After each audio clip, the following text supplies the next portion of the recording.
दोस्तों, एक बार की बात है कि एक लड़का था, उसकी ज़िंदगी में कुछ भी सही नहीं चल रहा था। उसकी नौकरी ठीक नहीं चल रही थी, उसकी परिवार में कुछ भी ठीक नहीं चल रहा था। वो बड़ा अपसेट था, बड़ा दुखी था। उसके पिताजी को लगा उसको देख के कि लड़का बड़ा दुखी है, बड़ा अपसेट है। पिताजी को कुछ बात समझ में आई और उन्होंने उस बच्चे को एक घड़ी दी, उस लड़के को एक घड़ी दी जो बहुत पुरानी थी, काफ़ी पुरानी वो घड़ी हो चुकी थी। पिताजी ने उस अपने बच्चे को दी और कहा उन्होंने कि पास में जो कबाड़ी की दुकान है, तुम ऐसा करो कि वहाँ चले जाओ और उस कबाड़ी की दुकान पे जाके इस घड़ी का रेट पता करो कि कितने की है। लड़के का जाने का मन तो नहीं था, वो ऑलरेडी अपसेट था, लेकिन अब बात पिताजी की थी। वो वहाँ से उठ के उस कबाड़ी की दुकान पे गया और उसने उसका रेट पूछा। कबाड़ी वाले ने कहा कि ये घड़ी 100 रुपये की है।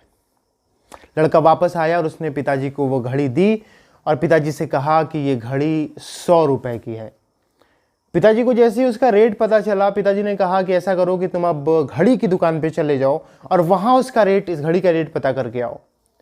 इस लड़के को बड़ा अजीब लगा कि मैं ऑलरेडी अपसेट हूँ और पिताजी मुझको बार बार डिस्टर्ब कर रहे हैं, लेकिन बाप का हुक्म था, उसको जाना ही था। लड़का दोबारा लेके उस घड़ी को घड़ी की दुकान पे गया और उसने वहाँ जाके रेट पूछा तो पता चला कि उस रेट उस घड़ी का 500 रुपया है। दुकानदार ने कहा कि ये घड़ी 500 रुपये की है। वापस आया और उसने पिताजी को कहा कि ये घड़ी, दुकानदार ने बताया कि ये घड़ी 500 रुपये की है। पिताजी ने कहा कि एक बार और चले जाओ तुम, और इस बार तुम म्यूज़ियम में चले जाओ, जो शहर का म्यूज़ियम है, वहाँ इस घड़ी का रेट पता करके आओ। लड़का बिल्कुल भी अपसेट था और इनके बार बार आदेश देने से भी परेशान हो गया, लेकिन बहुत मन बोझिल करके, मन भारी करके इस बार वो शहर को गया और उस म्यूज़ियम पे पहुंचा जहाँ पे उन्होंने कहा था कि इस घड़ी का रेट पता किया जाए। म्यूज़ियम वाले को उसने दिखाया कि ये घड़ी कितने की होगी आपके हिसाब से। उसने देखा तो कहा कि ये लिमिटेड एडिशन वॉच है, गज़ब की घड़ी है, ये मिली कहाँ से, पहले ये बताइए आप। लड़का कहा कि पिताजी ने मुझे दिया है और इसका रेट पता करने को उन्होंने कहा है कि कितने की है।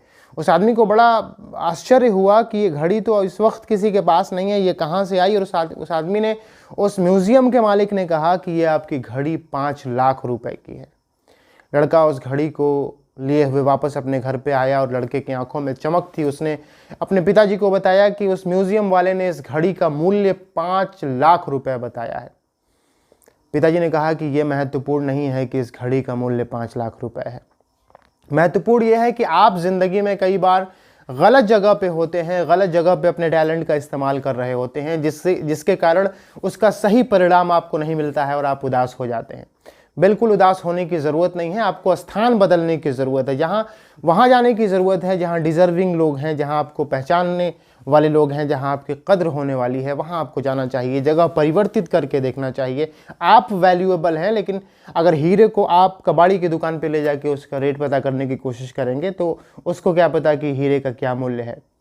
इसलिए अपने आप को काबिल बनाइए, डिज़र्विंग बनाइए और सही समय का इंतज़ार कीजिए, सही प्लेस का इंतज़ार कीजिए। वो वक्त आएगा कि जब आपकी कीमत उस घड़ी की तरह 100 रुपये नहीं बल्कि 5 लाख हो गई। लेकिन इसके लिए आपको अपने आप को उस काबिल बनाना पड़ेगा, थोड़ा इंतज़ार करना पड़ेगा। सही वक्त पे सही चीज़ें अपने आप होती चली जाएंगी। बाकी ये वीडियो आपको कैसा लगा, ये कहानी आपको कैसी लगी, कमेंट बॉक्स में ज़रूर लिखिएगा। हमें आपके कमेंट्स का इंतज़ार रहेगा। इस वीडियो को देखने के लिए बहुत बहुत शुक्रिया। Thank you so much.